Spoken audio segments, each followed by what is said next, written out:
Hello friends, मैं Amjad काटात new morning classes के YouTube channel पर आपका स्वागत करता हूं। आप कैसे हो? मुझे पूरा विश्वास है आप सकुशल होंगे।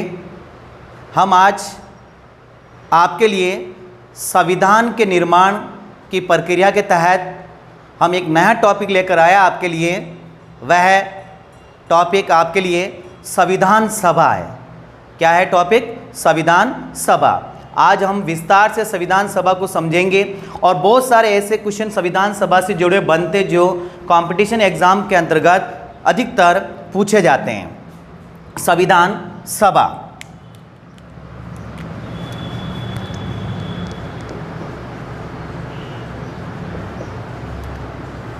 संविधान सभा।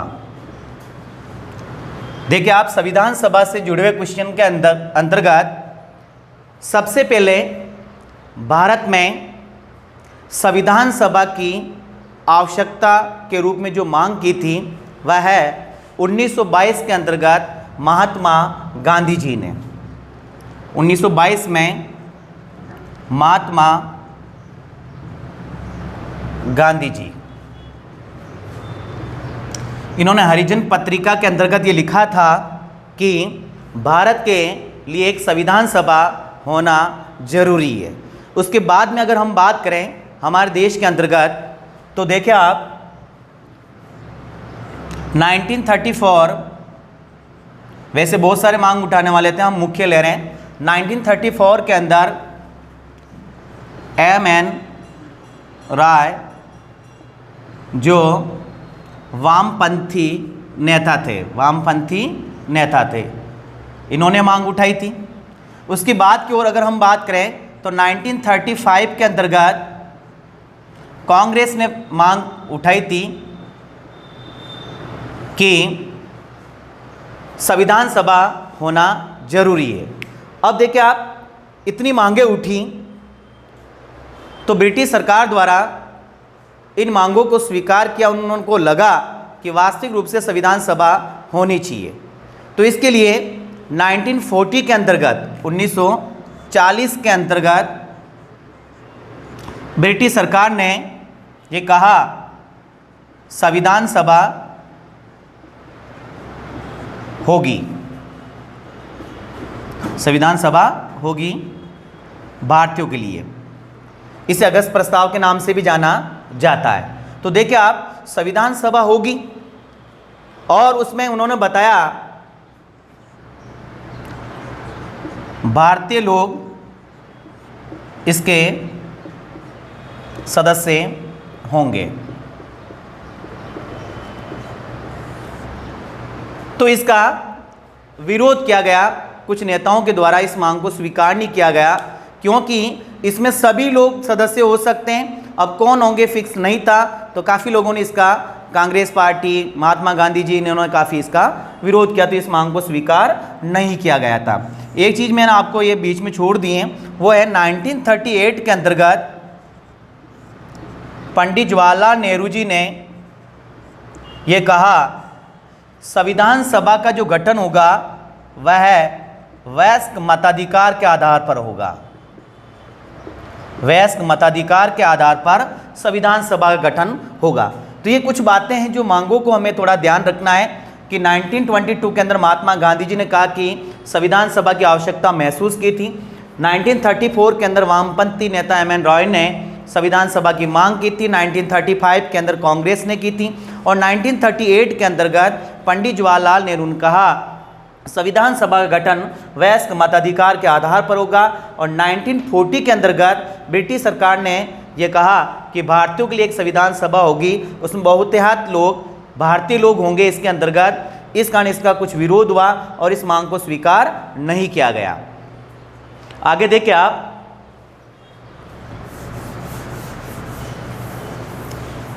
आपको टॉपिक अच्छी तरह से समझना है। जब आप टॉपिक को समझ लोगे तो आपके क्लियर हो जाएगा और बहुत सारे क्वेश्चन इससे एग्जाम में अधिकतर पूछे जाते हैं। अब देखिए आप, 1942 के अंतर्गत क्रिप्स प्रस्ताव भारत आया। इस क्रिप्स प्रस्ताव के अंतर्गत भी संविधान सभा के बारे में प्रस्ताव था, लेकिन इस प्रस्ताव में क्या था कि युद्ध की समाप्ति के बाद संविधान सभा का गठन होगा। संविधान सभा का गठन होगा। आपके दिमाग में ये आता होगा कि कौन सा युद्ध, तो ध्यान रखें आप, 1939 से सेकेंड वर्ल्ड वार शुरू हुआ था, द्वितीय विश्व युद्ध। और ये द्वितीय विश्व युद्ध के अंतर्गत ब्रिटेन भी एक हिस्सा था। तो ध्यान रखें आप, इस कारण ब्रिटिश सरकार ने कहा कि इस प्रस्ताव के अंतर्गत कि जब सेकेंड वर्ल्ड वार समाप्त हो जाएगा उसके बाद हम आपके लिए संविधान सभा का गठन करेंगे। लेकिन संविधान सभा एक ही होगी, दो नहीं होगी, क्योंकि इधर मुस्लिम लीग भी मांग कर रही थी और कांग्रेस भी मांग कर रही थी। तो मुस्लिम लीग ने भी इसका बहिष्कार किया, क्योंकि मुस्लिम लीग एक अलग संविधान सभा की मांग कर रही थी और कांग्रेस भी कर रही थी। तो इस कारण इसका विरोध हुआ और इस प्रस्ताव को ठुकरा दिया गया। आपने देखा होगा अधिकतर एग्जाम में ऐसा क्वेश्चन आता है, महात्मा गांधी ने इसे ऐसी बैंक का चेक जिसकी डेट निकल गई है इसके नाम से भी संबोधित किया था। तो ध्यान रखें आप, तो ऐसा भी क्वेश्चन कभी एग्जाम में पूछा जा सकता है। आप देखें नेक्स्ट,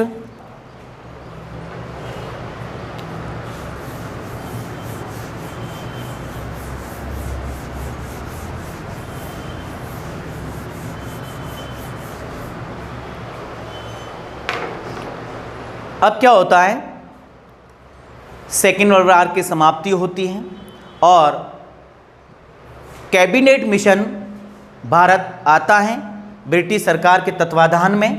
कैबिनेट मिशन जो भारत आता है वह है, ध्यान रखें कभी एग्जाम में ऐसा क्वेश्चन आ सकता है कि कैबिनेट मिशन भारत कब आया। कैबिनेट मिशन भारत आता है, इसमें इसकी जो डेट है आप थोड़ा ध्यान रखें, 24 मार्च 1946, 24 मार्च 1946 को कैबिनेट मिशन भारत आता है। और इस कैबिनेट मिशन के अंतर्गत 3 सदस्य होते हैं। कभी एग्जाम में आया था कैबिनेट मिशन में कितने सदस्य थे, 3 सदस्य थे। एग्जाम में ऐसे पूछ रहे निम्न में से कैबिनेट मिशन का सदस्य था, निम्न में से कैबिनेट मिशन का सदस्य है, तो ये तीनों के नाम हमें आना जरूरी। तो देखिए आप, जॉर्ज पैट्रिक लॉरेंस, एवी अलेक्जेंडर, जॉर्ज पैट्रिक लॉरेंस, एवी अलेक्जेंडर और एक क्रिप्स। और इस मिशन का जो अध्यक्ष था वह जॉर्ज पैट्रिक लॉरेंस था, इसका हमें ध्यान रखना। तो कैबिनेट मिशन भारत आया और कैबिनेट मिशन के तत्वाधान में भारत में संविधान सभा का गठन होता है, उसके चुनाव होते हैं और कैबिनेट मिशन द्वारा सदस्यों का भी निर्धारण किया जाता है। तो ध्यान रखें आप कि किस योजना के तहत संविधान सभा का गठन किया गया, तो कैबिनेट मिशन योजना के तहत संविधान सभा का गठन किया गया। और ध्यान रखें कैबिनेट मिशन भारत कब आया, तो 1946 24 मार्च 1946 को, और इसमें 3 सदस्य थे और तीनों सदस्यों के नाम आपको आना जरूरी है।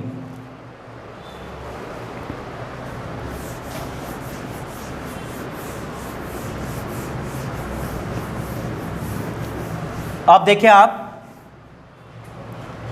कैबिनेट मिशन के आधार पर भारत में संविधान सभा के सदस्यों का निर्धारण होता है, किस क्षेत्र से आएंगे, कितने सदस्य आएंगे और उनका आधार क्या होगा, कितनी जनसंख्या पर सदस्य होगा। तो ये चीज़ें कुछ एग्जाम में पूछी जा सकती है, इसका हमें ध्यान रखना। तो देखिए आप, कैबिनेट मिशन द्वारा सदस्यों का जो निर्धारण किया गया वह है 389 सदस्यों का निर्धारण किया गया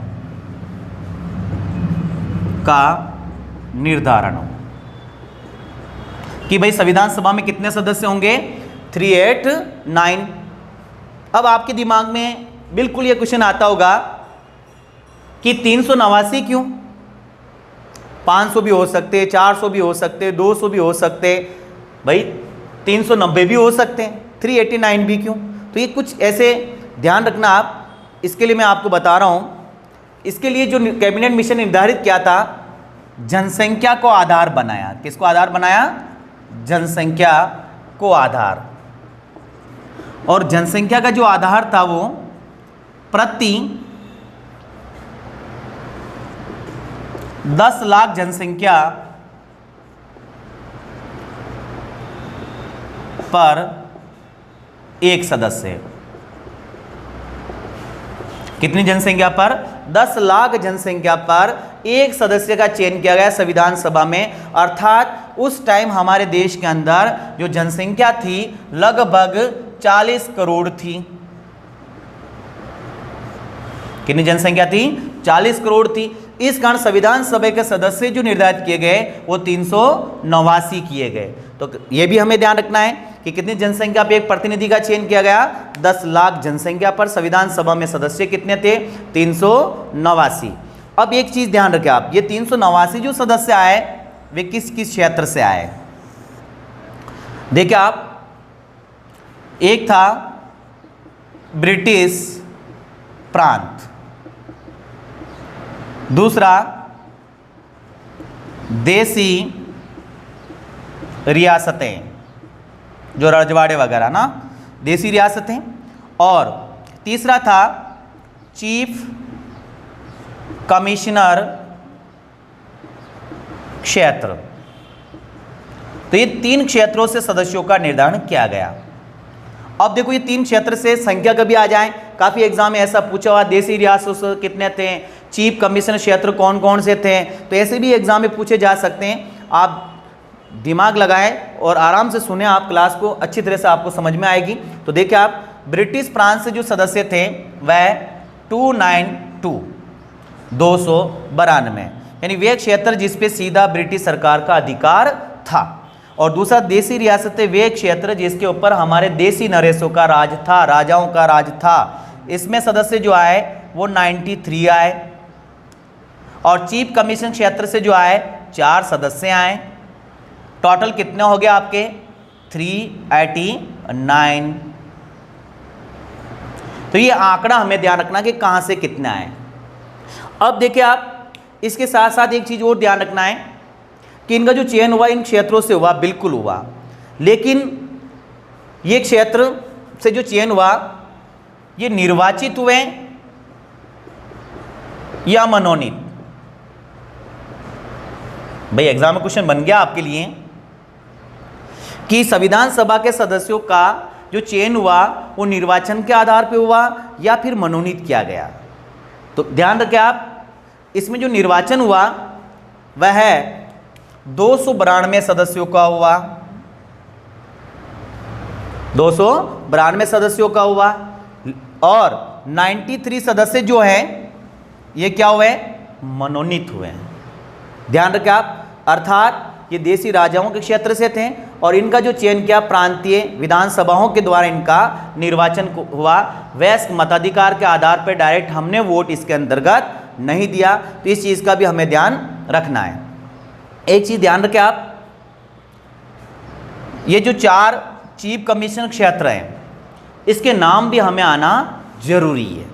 देखिए आप, इन 4 चीफ कमिश्नर क्षेत्र के नाम, इसका मैं आपके लिए कोड बताता हूं, याद कर सकते हैं आप इसको।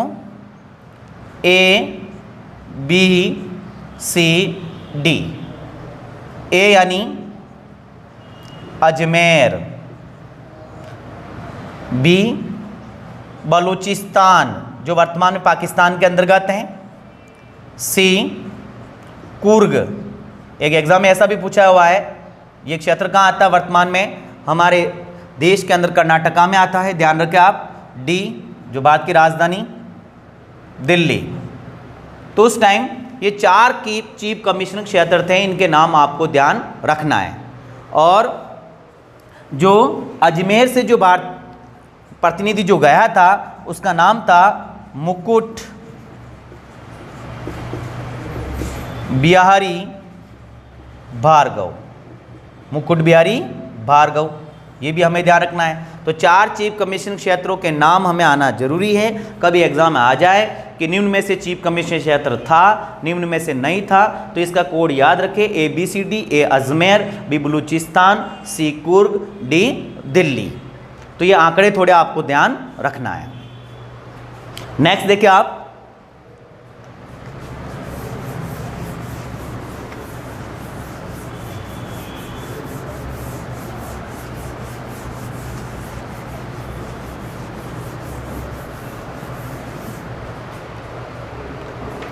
अब ये जो संविधान सभा के सदस्य जो बने थे, कभी ऐसा भी आ जाए किन समुदाय से लिए गए, ऐसे भी एग्जाम में क्वेश्चन आते हैं। तो देखिए आप, मुस्लिम प्लस सिख और प्लस सामान्य, इन 3 क्षेत्र से इनको लिए गए। मुस्लिम लोग भी थे, सिख भी थे, सामान्य में हिंदू वगैरह अन्य धर्म सभी आ गए, ध्यान रखें आप। लेकिन ऐसा हमारे संविधान में उल्लेखित, इस कारण मैं आपको इसके ऊपर बता रहा हूं। तो ध्यान रखें, मुस्लिम, सिख और सामान्य वर्ग के लोग संविधान सभा के सदस्य बने थे। अब देखिए नेक्स्ट क्वेश्चन जो संविधान सभा से जुड़ा बनता है कि संविधान सभा का गठन कब हुआ है, चुनाव कब हुआ है। तो ऐसा भी कभी एग्जाम में क्वेश्चन आ जाए तो ध्यान रखें आप, संविधान सभा के लिए जो चुनाव हुए वह है जुलाई अगस्त 1946 को चुनाव, 1946 को चुनाव हुए थे। और मैंने आपको बताया कि चुनाव किसका हुआ था, जो ब्रिटिश प्रांत के जो सदस्य थे 292, उन्हीं का ही चुनाव हुआ था। इन 292 में जो सीटें हासिल हुई हैं, इसका थोड़ा ध्यान रखें आप। कांग्रेस को 208 सीटें हासिल हुई थी इस चुनाव में, और मुस्लिम लीग को 73 सीटें और अन्य 15 सीटें। इसका हमें ध्यान रखना है, ठीक है ना। और चुनाव हो गए जुलाई अगस्त 1946 को, और संविधान सभा का जो गठन होता है वह है नवंबर 1946 को। तो ये थोड़ा हमें ध्यान रखना है कि संविधान सभा के चुनाव कब हुए, जुलाई अगस्त 1946, और संविधान सभा का गठन कब हुआ, नवंबर 1946 को।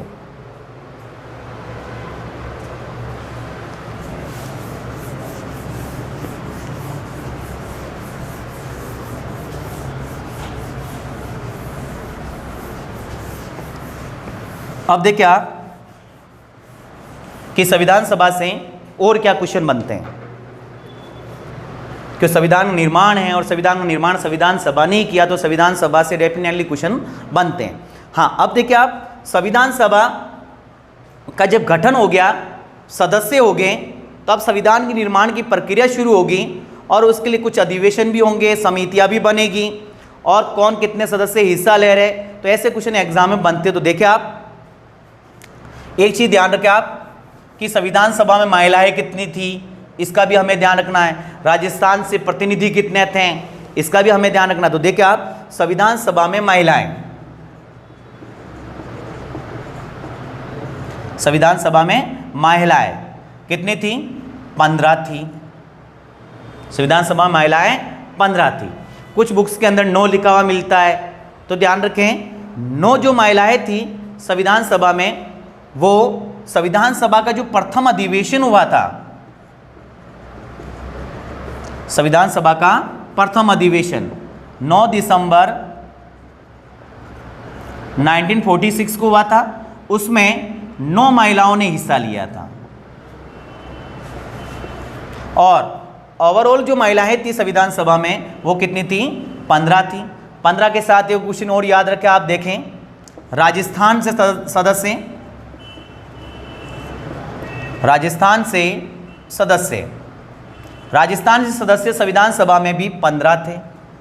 तो ये 15 का आंकड़ा हमें ध्यान रखना है कि संविधान सभा में कुल कितनी महिलाएं थी, 15 महिलाएं थी। संविधान सभा में राजस्थान के प्रतिनिधि कितने थे? 15 थे। अब 15 देखो आप कुछ बुक्स में 14 में मिलता है, तो थोड़ा दिमाग लगाए आप। 14 तो हुए राजा देसी नरेश। देसी नरेश कितने हुए? 14। 93 जो देसी रियासतों के सदस्य थे उनमें 14 तो राजस्थान से ही थे, और एक सदस्य जो हुआ वह अजमेर चीफ कमिश्नर क्षेत्र से हुआ, अजमेर से, और उसका नाम मैंने आपको बताया था मुकुट बिहारी भार्गव। मुकुट बिहारी भार्गव। तो ये कभी एग्जाम में आ जाए कि अजमेर चीफ कमिश्नर क्षेत्र से संविधान सभा में कौन प्रतिनिधि थे, तो उसका नाम था मुकुट बिहारी भार्गव। और 14 जो देसी रियासतों से जो सदस्य थे उनमें तो देखिए आप नाम देखे, जयनारायण व्यास, बलवंत राय मेहता, तो ऐसे काफ़ी लोग थे जो टोटल इसके अंदर 14 थे। ये ध्यान रखें आप, 14 + 1 15। अब देखिए और क्वेश्चन बनता अच्छा, महिलाएं हमने 15 का पढ़ा है, लेकिन इसे एक अच्छा सा क्वेश्चन बन रहा है, एग्जाम में कभी पूछा जा सकता है कि संविधान सभा में कितनी महिला मुस्लिम प्रतिनिधि थी? संविधान सभा में कितनी महिला मुस्लिम प्रतिनिधि थी? तो हमें ध्यान रखना है एक महिला थी। अब इसका नाम क्या है? बेगम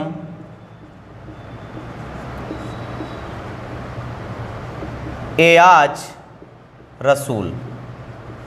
बेगम एयाज रसूल ये संविधान सभा में मुस्लिम महिला प्रतिनिधि थी। बाकी बहुत सारी महिलाएं थी, अगर हम नाम लें राजकुमारी अमृत कौर जो भारत की पहली महिला स्वास्थ्य कैबिनेट मंत्री थी, आपको ध्यान होगा। सरोजिनी नायडू भारत की पहली महिला राज्यपाल भी रह चुकी है। विजय लक्ष्मी पंडित जो महासभा की पहली महिला अध्यक्ष रह चुकी है, और इसके बाद में अब तक महासभा संयुक्त राष्ट्र संघ का जो एक अभिन्न अंग है उसकी अभी तक कोई भी महिला प्रतिनिधि अध्यक्ष नहीं बनी, वो इंडियन को गौरव हासिल हुआ है। तो देखिए आप, और संविधान सभा से जुड़े हुए क्वेश्चन और जो बनने वाले हैं उनमें देखिए आप, एग्जाम में ऐसे क्वेश्चन पूछा जा सकता है कि संविधान सभा के कुल कितने अधिवेशन हुए, और उस अधिवेशन से जुड़ी हुई विशेषताओं को आपको मद्देनजर रखना है। तो देखिए आप, संविधान सभा के कुल जो अधिवेशन हुए हैं वह 12 अधिवेशन हुए। कितने अधिवेशन हुए हैं? 12 अधिवेशन। कुछ बुक्स के अंदर 11 अधिवेशन भी लिखे हुए मिलते हैं। तो देखिए आप, 11 अधिवेशन इस कारण लिखे हुए मिलते हैं क्योंकि जब हमारा संविधान बन के तैयार हो गया उसके बाद भी संविधान सभा के एक अधिवेशन हुआ था, जो संविधान सभा का वो अंतिम अधिवेशन कहलाता है, 24 जनवरी 1950 को। 24 जनवरी 1950। इस कारण 11 + 1 बराबर कितने अधिवेशन हुए हैं? 12 अधिवेशन। 12 अधिवेशन। अब देखिए आप, इनका जो अधिवेशन है इनके क्रमांक यानी सन और कितने सदस्य उसमें भाग लेते हैं और क्या है उसके बारे में देखिए आप। संविधान सभा का जो प्रथम अधिवेशन हुआ है, सभी अधिवेशन जरूरी नहीं याद करना, प्रथम अधिवेशन जो हुआ है वह है 9 दिसंबर 1946 को हुआ। पहला अधिवेशन कब हुआ है? 9 दिसंबर 1946 को हुआ। और इस अधिवेशन के अंदर जो सदस्यों ने पार्टिसिपेट किया उनका आंकड़ा थोड़ा हमें ध्यान रखना है। इसमें 207 सदस्यों ने भाग लिया। सदस्यों ने भाग लिया। अब एक आपके दिमाग में एक क्वेश्चन बिल्कुल आता होगा कि सदस्य थे 389 और 389 सदस्यों में से जो पार्टिसिपेट कर रहे हैं प्रथम अधिवेशन में वह है 207 कैसे? हाँ, इसका देखिए आप, ये 207 सदस्य क्यों थे? इसमें मुस्लिम लीग ने बहिष्कार किया। मुस्लिम लीग ने बहिष्कार किया प्रथम अधिवेशन में। मुस्लिम लीग ने हिस्सा ही नहीं लिया पहले अधिवेशन में, इस चीज़ का आपको ध्यान रखना है। और साथ साथ में हाँ, एक देखिए आप, मुस्लिम लीग ने जब इसका बहिष्कार किया था तो इसके लिए कोटेशन हमें ध्यान रखना है विंस्टन चर्चिल का। विंस्टन चर्चिल पाकिस्तान के पूर्व प्रधानमंत्री थे उस time. Winston Churchill. Winston Churchill ने इसके बारे में कहा, एक ऐसा शादी का मंडप, एक ऐसा शादी का मंडप, सुने आप, एक ऐसा शादी का मंडप या विवाह कह सकते हैं आप, जिससे दुल्हन गायब है, दुल्हन गायब है। समझ रहे आप? शादी हो रही है, दूल्हा जा रहा है लेकिन दुल्हन नहीं है, अर्थात संविधान का निर्माण हो रहा है, कांग्रेस पार्टिसिपेट कर रही प्रथम अधिवेशन में, लेकिन मुस्लिम लीग इसका हिस्सा नहीं रही, उसने बहिष्कार किया। इस कारण विंस्टन चर्चिल ने यह कोटेशन कहा, एक ऐसा शादी का मंडप जिससे दुल्हन गायब है। मुस्लिम लीग ने भी बहिष्कार किया, लेकिन मुस्लिम लीग के सदस्य कम थे, 73 थे, और भी तो थे। और किसने बहिष्कार किया? देसी नरेशों ने, देसी रियासतों ने बहिष्कार किया। हाँ, बहिष्कार भी किया। एक चीज इसका आपको थोड़ा ध्यान रखना है, हमारा देश आजाद हुआ था 15 अगस्त 1947 को, और हम बात कर रहे हैं 9 दिसंबर 1946 की। तो देखिए आप, इस टाइम देसी रियासतों के ये पता ही नहीं था कि हम कहाँ हैं, भारत का हिस्सा है या नहीं है। इस कारण इन्होंने प्रथम अधिवेशन में हिस्सा नहीं लिया। इस कारण प्रथम अधिवेशन में सदस्यों ने कितने ने हिस्सा लिया? 207 सदस्यों ने। तो इसका हमें आंकड़ा थोड़ा ध्यान रखना है। साथ में एक चीज ध्यान रखना है, जब पहला अधिवेशन हुआ तो उसके लिए अध्यक्षता किसने की है, तो इसका थोड़ा हमें ध्यान रखना है। प्रथम अधिवेशन की जो अध्यक्षता की है वह डॉक्टर सचिनानंद सिन्हा ने की अध्यक्षता।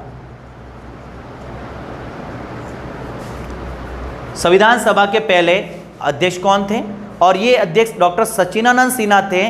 लेकिन एक चीज साथ में ध्यान रखना, ये स्थायी अध्यक्ष नहीं थे। ये कैसे अध्यक्ष थे? अस्थायी अध्यक्ष। क्वेश्चन ऐसे एग्जाम में आता है कि संविधान सभा के अस्थायी अध्यक्ष कौन थे? तो डॉक्टर सचिनानंद सिन्हा थे। अब क्वेश्चन एक और अच्छा बन रहा है इसका, डॉक्टर सचिनानंद सिन्हा का, कि इसको जो अध्यक्षता दी गई उसका आधार क्या था, किस प्रकार से इसको प्रथम अधिवेशन अध्यक्षता करने का मौका मिला। तो देखिए आप, वरिष्ठता के आधार पर, किसके आधार पर? वरिष्ठता के आधार पर। अर्थात ये सबसे सीनियर पर्सन थे संविधान सभा के सदस्यों में से, इस कारण पहले अधिवेशन में इसे अध्यक्षता करने का मौका दिया गया। और ये संविधान सभा के अस्थायी अध्यक्ष थे और संविधान सभा के पहले अध्यक्ष थे, इसका हमें ध्यान रखना है। अब देखिए आप, संविधान सभा से और जुड़े हुए क्वेश्चन।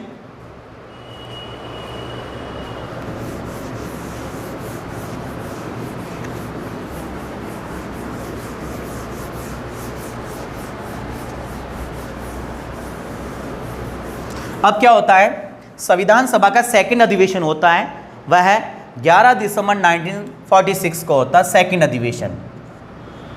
2 दिन आगे जोड़ लीजिए आप डायरेक्ट, 11 दिसंबर 1946 को।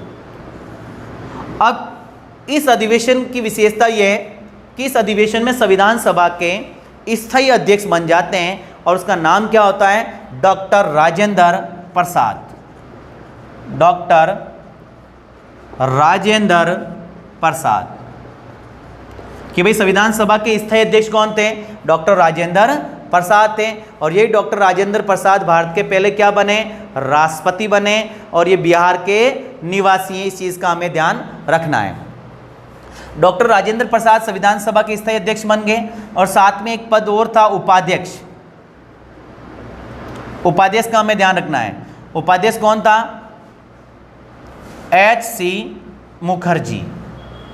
एच.सी. मुखर्जी।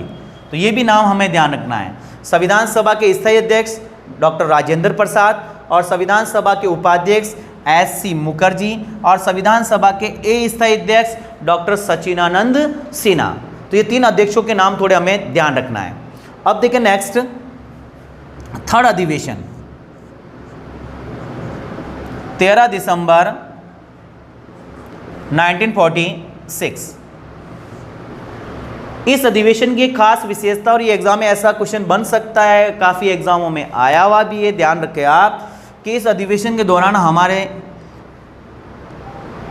जो पहले प्रधानमंत्री बने थे पंडित जवाहरलाल नेहरू, उन्होंने क्या किया, 13 दिसंबर 1946 को उद्देश्य प्रस्ताव रखे संविधान सभा में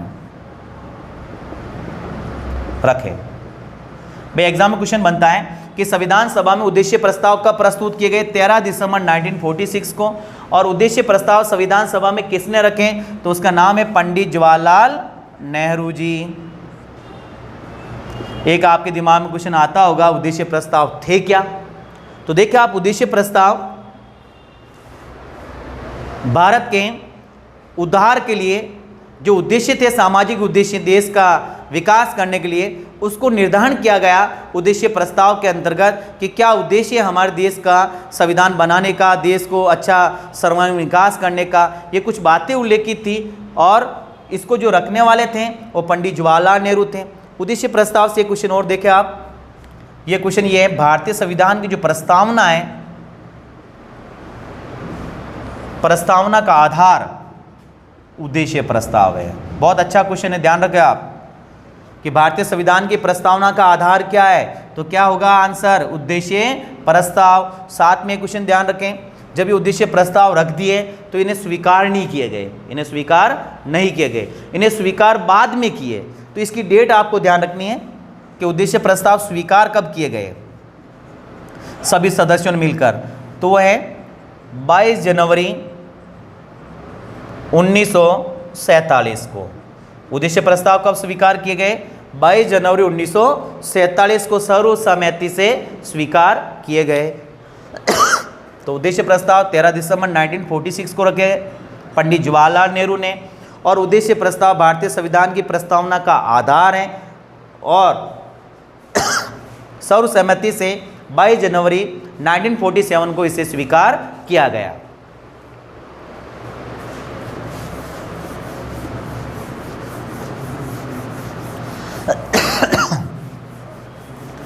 अब देखो और क्वेश्चन जो बनते हैं संविधान सभा से, वो ये बनते हैं,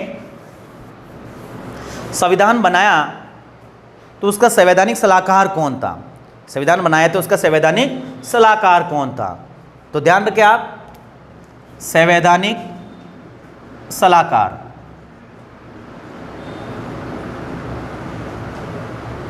इसमें ज़्यादातर डॉक्टर भीमराव अम्बेडकर कर देते हैं। संवैधानिक सलाहकार जो है वह है B.N. राव, बेनेगल नरसिंह राव, इसका पूरा नाम आपको ध्यान रखना है। ये बेनेगल राव भारतीय संविधान सभा के संवैधानिक सलाहकार थे, हमारा संविधान बनाने में इनका महत्वपूर्ण योगदान रहा है, इसका हमें ध्यान रखना है, और इन्होंने निःशुल्क ये सेवा दी थी। और साथ में एक चीज़ ध्यान रखना है, आपके दिमाग में क्वेश्चन आता होगा कि संविधान सभा के संवैधानिक सलाहकार थे तो ये संविधान सभा के सदस्य भी होंगे, नहीं, ये संविधान सभा के सदस्य नहीं थे, संविधान सभा के सदस्य नहीं थे, के सदस्य नहीं थे। और भी साथ में आपको बताता हूं प्रतिष्ठित व्यक्तियों के नाम, नाम सुना होगा आपने, महात्मा गांधी जो हमारे राष्ट्रपिता, महात्मा गांधी जी, मोहम्मद अली जिन्ना, ऐसे प्रतिष्ठित लोग भी संविधान सभा के सदस्य नहीं थे। हर बात समय जो संवैधानिक सलाहकार हैं वो भी संविधान सभा के सदस्य नहीं थे, गांधी जी नहीं थे, मोहम्मद अली जिन्ना नहीं थे, तो ऐसे लोग संविधान सभा के सदस्य नहीं थे, इसका हमें ध्यान रखना है। बेनेगल राव एक प्रतिष्ठित व्यक्ति थे, आपने सुना होगा म्यांमार का प्राचीन नाम बर्मा, इसका संविधान बनाने में भी इनका महत्वपूर्ण योगदान रह चुका है। और एक साथ और ध्यान रखें आप, अंतर्राष्ट्रीय न्यायालय मुख्यालय उसका हेग में स्थित है, अंतर्राष्ट्रीय न्यायालय के पहले भारतीय न्यायाधीश भी रह चुके हैं बेनेगल राव, ध्यान रखें आप। और वर्तमान में अंतर्राष्ट्रीय न्यायालय में एक भारतीय न्यायाधीश हैं, कौन है, दलवीर भंडारी, हम पढ़ेंगे अंतर्राष्ट्रीय न्यायालय अलग से, ध्यान रखें आप। तो बेनेगल राव ने भारत के संविधान बनाने में संवैधानिक सलाहकार की भूमिका बहुत अच्छी निभाई थी, इनका बड़ा योगदान रहा है, तो इस चीज़ का भी थोड़ा हमें ध्यान रखना है।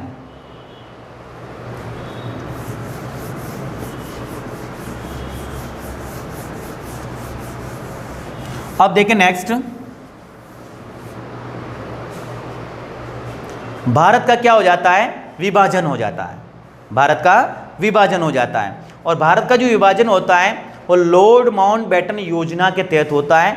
लॉर्ड माउंटबेटन योजना जो प्रस्तुत की गई थी वह 3 जून 1947 को प्रस्तुत की गई। ऐसा क्वेश्चन एग्जाम पूछा हो कि लॉर्ड माउंटबेटन योजना कब प्रस्तुत हुई, तो 3 जून 1947 को। और उसके आधार पर भारत के 2 टुकड़े होते हैं, एक पाकिस्तान और एक भारत, धर्म के आधार पे एक हिंदू और मुस्लिम कंट्री के रूप में। तो ध्यान रखें आप, जब भारत के विभाजन हो जाता है तो संविधान सभा का भी क्या हो जाता है, विभाजन का विभाजन।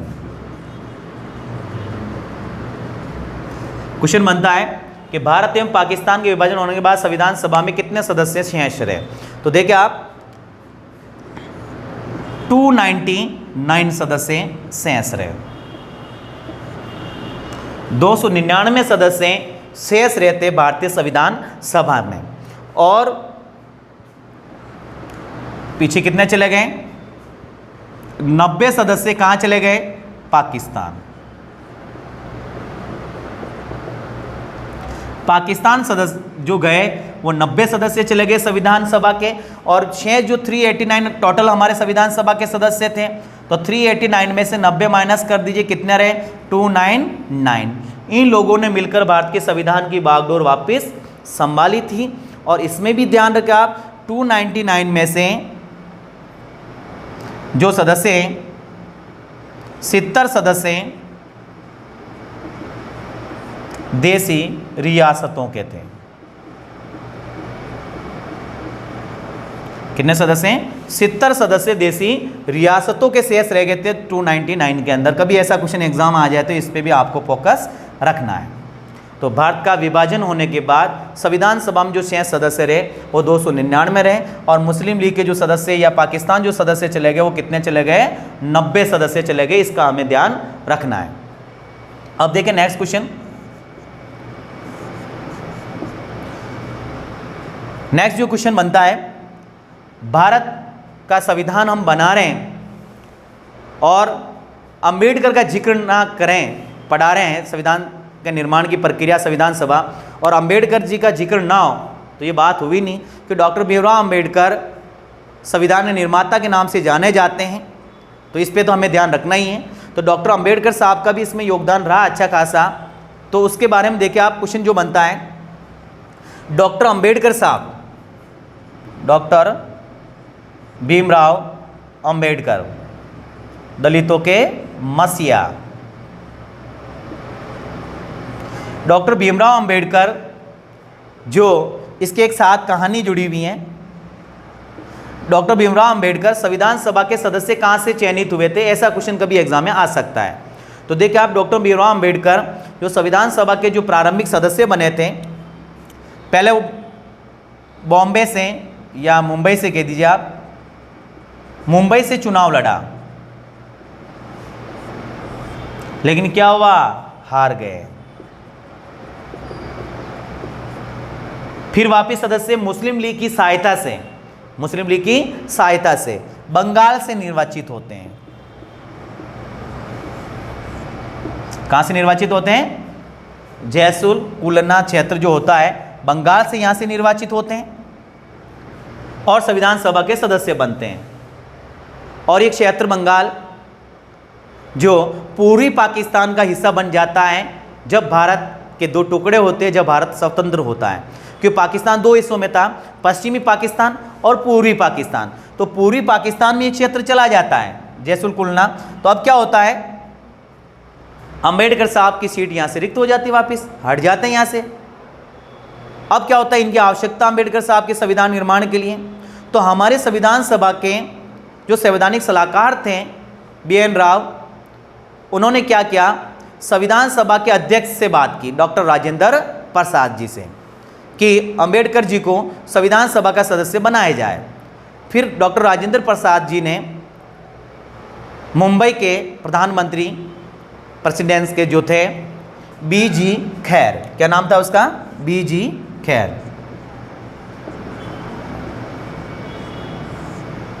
बीजी खैर को पत्र लिखते हैं और वहाँ से पुनः अंबेडकर जी को सदस्य बनाया जाता है, क्योंकि वहाँ से एम जयकर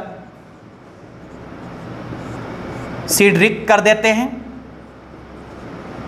जैसे एम जयकर सीट रिक्त करते हैं और अंबेडकर जी मुंबई से सदस्य बन जाते हैं। तो इस चीज़ का थोड़ा हमें ध्यान रखना है। अब क्वेश्चन कैसे पूछा जाता है एग्जाम में, देखें कि डॉक्टर भीमराव अंबेडकर संविधान सभा के सदस्य थे किस क्षेत्र से। ऑप्शन आपके लिए मुंबई भी आ जाए, बंगाल भी आ जाए, तो एक असमंजस्य की स्थिति हो जाती है कि हमारा आंसर हमें क्या पढ़ना है। तो ध्यान रखें आपको आंसर क्या पढ़ना है, मुंबई। और अगर क्वेश्चन ऐसा बन जाए कि डॉक्टर भीमराव अंबेडकर जी संविधान सभा के प्रारंभिक सदस्य किस क्षेत्र से थे, तो फिर आपको बंगाल क्षेत्र पढ़ना है। इस चीज़ का हमें ध्यान रखना है। तो थोड़ा अंबेडकर जी का ध्यान रखना है। अंबेडकर जी की किताबें एग्ज़ाम में कभी आ जाती है, थॉट्स ऑफ पाकिस्तान, ये इनकी एक फेमस किताब है। हिंदू धर्म की पहेलियाँ, हिंदू धर्म की पहेलियाँ, और बौद्ध धर्म भी इन्होंने ग्रहण किया था अपने जीवन के अंतिम पड़ाव के अंतर्गत। ये भी चीज़ हमें ध्यान रखना है। हम अंबेडकर जी की अलग से क्लास भी लेंगे, इस चीज़ का हमें ध्यान रखें। अब देखो अंबेडकर जी से जुड़े और क्वेश्चन जो एग्जाम में बनते हैं वो ये हैं कि ये प्रारूप समिति के अध्यक्ष थे। किसके अध्यक्ष थे, प्रारूप समिति के अध्यक्ष। प्रारूप समिति संविधान निर्माण की एक फेमस समिति है, प्रारूप समिति।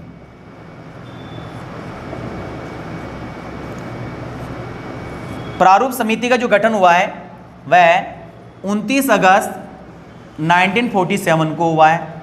29 अगस्त को हमारा राष्ट्रीय खेल दिवस भी मनाया जाता है, ध्यान रखें आप।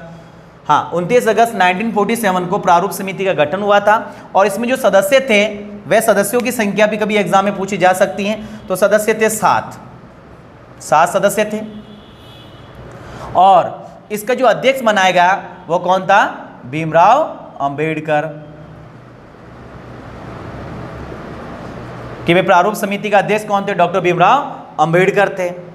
और इस समिति का एक ध्यान रखना है, इस समिति को पांडुलेखन समिति के नाम से भी जाना जाता है। पांडुलेखन समिति। भाई पांडुलेखन समिति एग्जाम पूछ लिया कि पांडुलेखन समिति का अध्यक्ष कौन थे, तो हम क्या करेंगे यार, ये कहाँ से समिति आ गई। अर्थात ये प्रारूप समिति का ही उपनाम है, पांडुलेखन समिति। और इसके अध्यक्ष कौन थे, डॉक्टर भीमराव अंबेडकर। हाँ, अब देखिए आप और जो एग्जाम में क्वेश्चन बनते हैं संविधान सभा के, हमारा संविधान जो बना 2 वर्ष 11 माह और 18 दिन में। ऐसा कभी क्वेश्चन एग्जाम में आ सकता है। कितना समय लगा, 2 वर्ष 11 माह 18 दिन। और 26 नवंबर 1946 को हमारा संविधान अंगीकृत हो जाता है, अर्थात बनकर तैयार हो जाता है।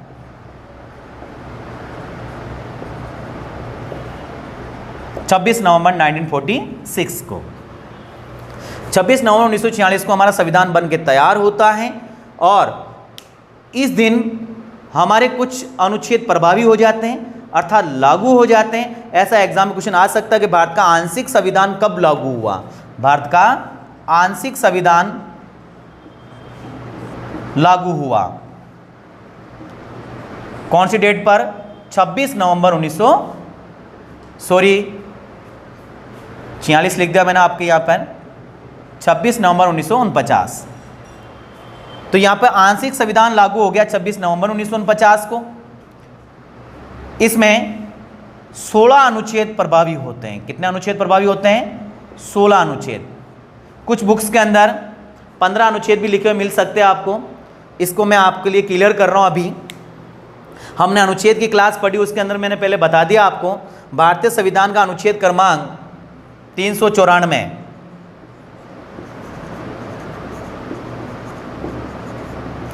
इसमें लिखा हुआ था कि भारत के 15 अनुच्छेद प्रभावी होंगे बनने के साथ ही।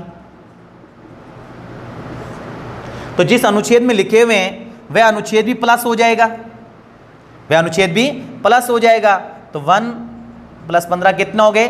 16 अनुच्छेद। तो 16 अनुच्छेद जो प्रभावी हुए वह 26 नवंबर 1949 को हुए।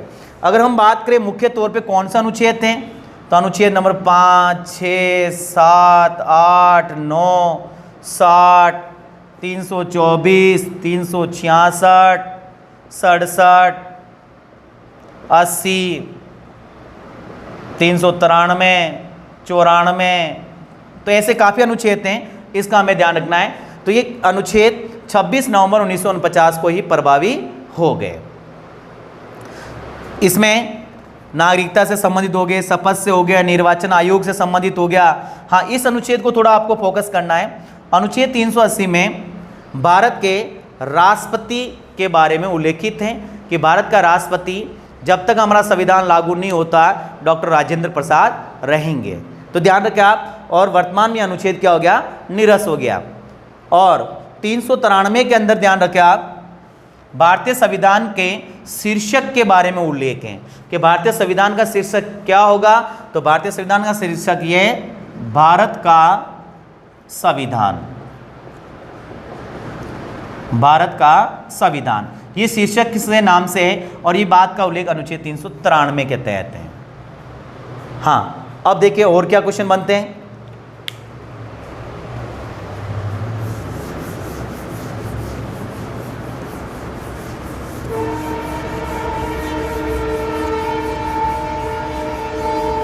हमारा संविधान बन के तैयार हो गया और आंशिक रूप से लागू भी हो गया।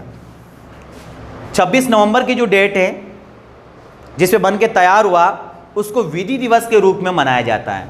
26 नवंबर को किस रूप में मनाया जाता है? विधि दिवस, कानून दिवस। लेकिन वर्तमान में इसको एक अलग नाम दिया गया डॉक्टर भीमराव अंबेडकर की 125वीं जयंती पर। उसका नाम है संविधान दिवस। आरएस में पूछा हुआ भी ये क्वेश्चन, संविधान दिवस कब मनाया जाता है? 26 नवंबर को। कब शुरुआत हुई? एक तरह से 2015। डॉक्टर भीमराव अंबेडकर की 125वीं जयंती पर संविधान दिवस के नाम से इसे जाना गया है। अब देखो और संविधान सभा से क्वेश्चन ये बनते हैं, वह है संविधान सभा दोहरी भूमिका निभा रही थी।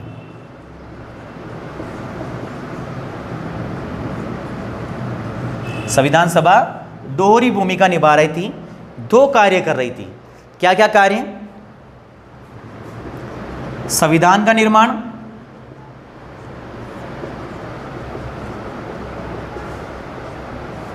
और संसद के रूप में भूमिका, संसद के रूप में भूमिका, ध्यान रखें आप। अर्थात भारत की प्रथम संसद किसे कहा गया? संविधान सभा को कहा गया।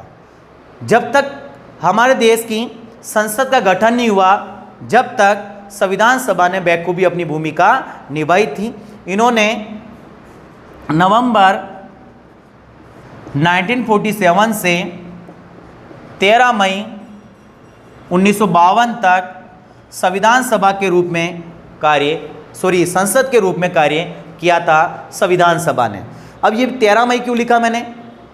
ध्यान रखें आप, 13 मई को संसद की पहली बैठक हुई, संसद की प्रथम बैठक। लोकसभा गठन 17 अप्रैल 1952 को हुआ था, राज्यसभा गठन 3 अप्रैल 1952 को हुआ था। तो यहाँ पे पहली जो बैठक हुई, इससे पहले जो संसद के रूप में संविधान सभा अपनी भूमिका निभाई थी। इसके कुछ उदाहरण भी हम ले सकते हैं कि संसद के रूप में क्या कार्य किया।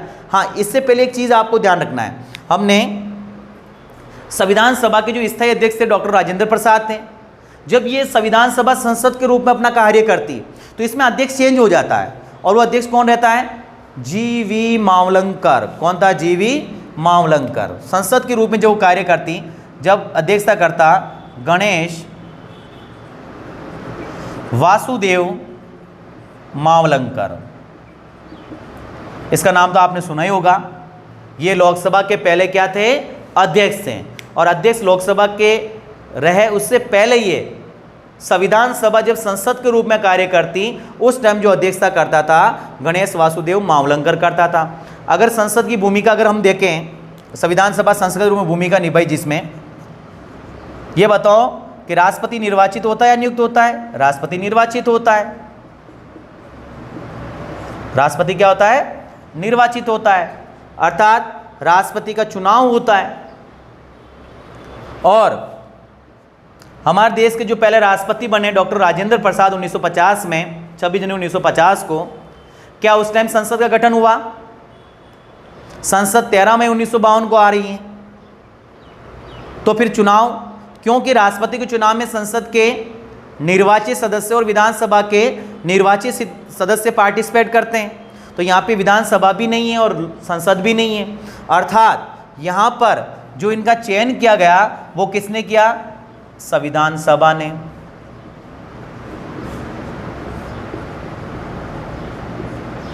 किसने निर्वाचन किया? संविधान सभा ने 24 जनवरी 1950 को। ध्यान रखें आप। और देखें आप कि संविधान सभा ने संसद के रूप में और क्या कार्य किया। हमारे देश में पहला संविधान संशोधन कब हुआ? संविधान में 1951 में। संविधान में संशोधन कौन करती? संसद। तो फिर यहाँ संसद थी नहीं थी 1951 के अंदर, तो 1951 के अंतर्गत भी संविधान सभा ने ही संविधान में संशोधन किया। संविधान में संशोधन।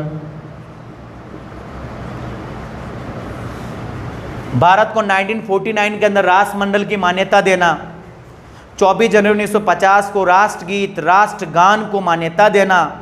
तो ऐसे बहुत सारे कार्य हैं जिसके अंतर्गत संविधान सभा ने अपनी महत्वपूर्ण भूमिका निभाई थी। अर्थात भारत की पहली संसद कौन है? संविधान सभा। और संसद के रूप में जब संविधान सभा अपना कार्य करती उस टाइम अध्यक्षता कौन करता? गणेश वासुदेव मावलंकर। और जब संविधान सभा संविधान का निर्माण करती उस टाइम अध्यक्षता कौन करता?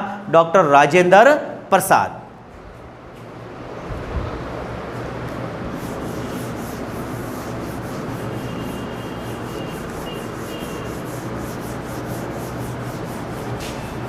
और देखिए संविधान सभा से जुड़े हुए अच्छे क्वेश्चन।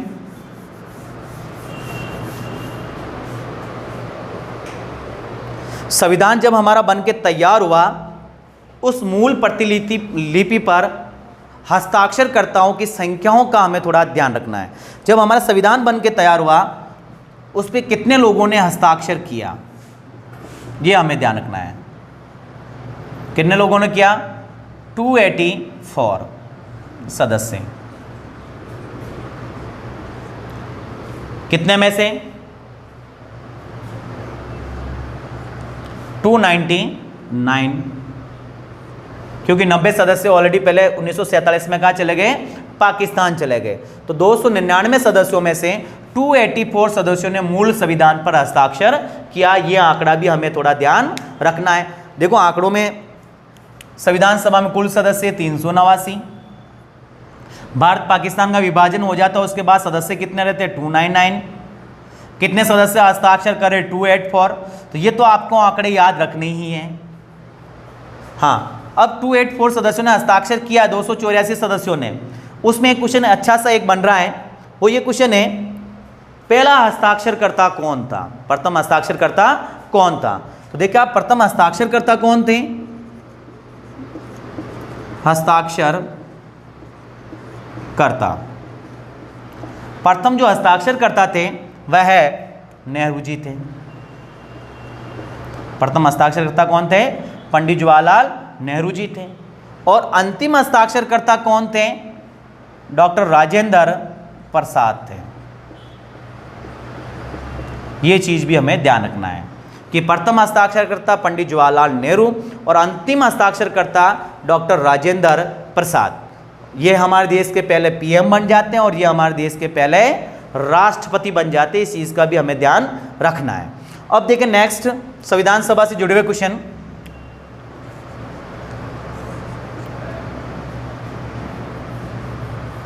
हमारा संविधान 26 नवंबर 1949 को बन जाता, अंगीकृत हो जाता है, लेकिन लागू बाद में होता है। कब लागू होता है हमारा संविधान?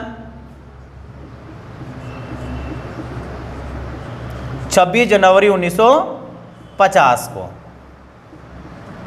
26 जनवरी 1950 को भारतीय संविधान लागू होता है और दुनिया का सबसे बड़ा संविधान भी बनता है। आपको पता है 26 जनवरी 1950 को लागू करना क्यों?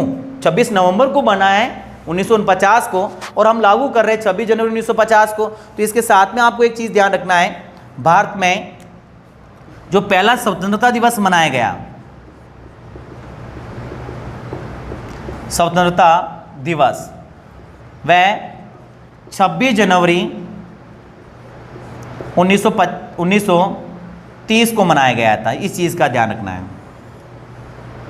26 जनवरी 1930 को पहला स्वतंत्रता दिवस मनाया गया। अब इस डेट को भी हमें याद रखना है क्योंकि हम स्वतंत्रता दिवस 15 अगस्त 1947 को मनाने लग गए।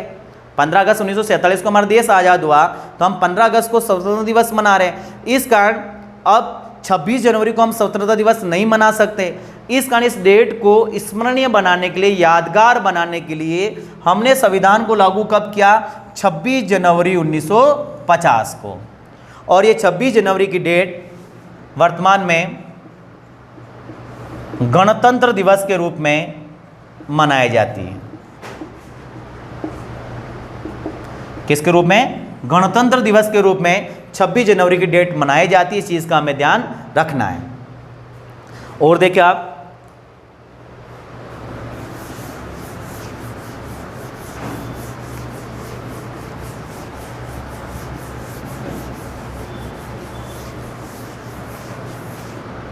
संविधान का निर्माण हो रहा है तो कुछ समितियां थी मुख्य, वो हम ले रहे हैं। पूरी समितियों का अलग से क्लास देंगे आपको। तो देखिए आप, एक समिति मैंने आपको ऑलरेडी पहले बता दी, प्रारूप समिति, जिसके अध्यक्ष कौन थे? डॉक्टर भीमराव अम्बेडकर 7 सदस्य थे, जिसने प्रारूप तैयार किया और उसे पांडुलेखन समिति के नाम से भी जाना जाता है। और संविधान निर्मात्री समिति के अध्यक्ष डॉक्टर राजेंद्र प्रसाद हो गए। एक समिति और देखिए आप, मौलिक अधिकार अल्पसंख्यक अधिकारों के हित के लिए जो समिति थी, उसका अध्यक्ष कौन था? सरदार वल्लभ भाई पटेल। सरदार वल्लभ भाई पटेल। मौलिक अधिकार अल्पसंख्यक समिति के अध्यक्ष थे सरदार वल्लभ भाई पटेल। और सरदार वल्लभ पटेल भारत के पहले गृह मंत्री भी बने, ध्यान रखें आप। और इसको आयरन मैन के नाम से भी जाना जाता। भारत का लौह पुरुष, रियासतों के एकीकरण कराने में इनकी बेहतरीन भूमिका रही थी। मौलिक अधिकार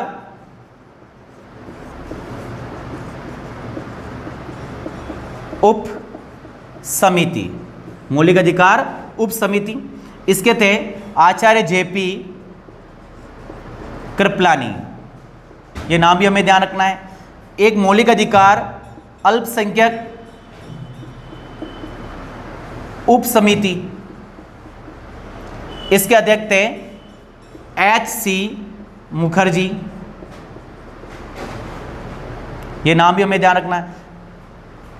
तो ऐसी बहुत सारी समितियां थी, हम अलग से क्लास लेंगे, उसके अंदर आपको हर समिति को डिटेल से समझाएंगे। आपको ध्यान रखें आप, तो इनको तो आपको ध्यान रखना। मौलिक अधिकार अल्पसंख्यक समिति के अध्यक्ष पटेल साहब थे और मौलिक अधिकार उप समिति कृपलानी जी थे। और मौलिक अधिकार अल्पसंख्यक समिति के जो संबंधित समिति उप समिति, उसके अध्यक्ष थे एच.सी. मुखर्जी। हाँ, अब देखिए संविधान सभा से जुड़े और क्वेश्चन। हमारा देश का संविधान जो बना 9 दिसंबर 1946 से शुरू हुआ था और 26 नवंबर 1949 तक तैयार हुआ। 2 वर्ष 11 माह 18 दिन के अंतर्गत 389 सदस्यों ने हिस्सा लिया और अंततः लास्ट तक 284 सदस्यों ने इस पर हस्ताक्षर किए और एक बेहतरीन संविधान हमारा बन के तैयार हुआ, जो हर चीज़ इसमें उल्लेखित हैं। हम आगे जितनी क्लासें लेंगे, राष्ट्रपति, प्रधानमंत्री, कार्यपालिका, व्यवस्थापिका, न्यायपालिका, राज्य सरकारें, सब हर चीज़ इस संविधान के अंदर उल्लेखित हैं, जो हमारे संविधान निर्माताओं ने हमारे देश को हित में ध्यान रखते हुए, जो गुलामी की बेड़ियों में रहा काफ़ी साल तक, सभी हितों को ध्यान में रखते हुए एक एक चीज़ को बारीकी से हमारे संविधान के अंदर पेश किया, जो हम आने वाली अगली क्लासों में पढ़ेंगे। मेरे को पूरा विश्वास है कि आपको ये समझ में आया होगा, और काफ़ी देर तक आपने इस क्लास को देखा, बिल्कुल आपके लिए समझ में आया होगा, और इसी तरह हम क्लासें आगे लेकर आते रहेंगे। सिर्फ आप क्लासों को देखते रहिए, चैनल को सब्सक्राइब करिए, शेयर कीजिए और ज़्यादा से ज़्यादा लोगों के पास पहुँचाएं जो इस क्लासों का फ़ायदा ले सकें। धन्यवाद।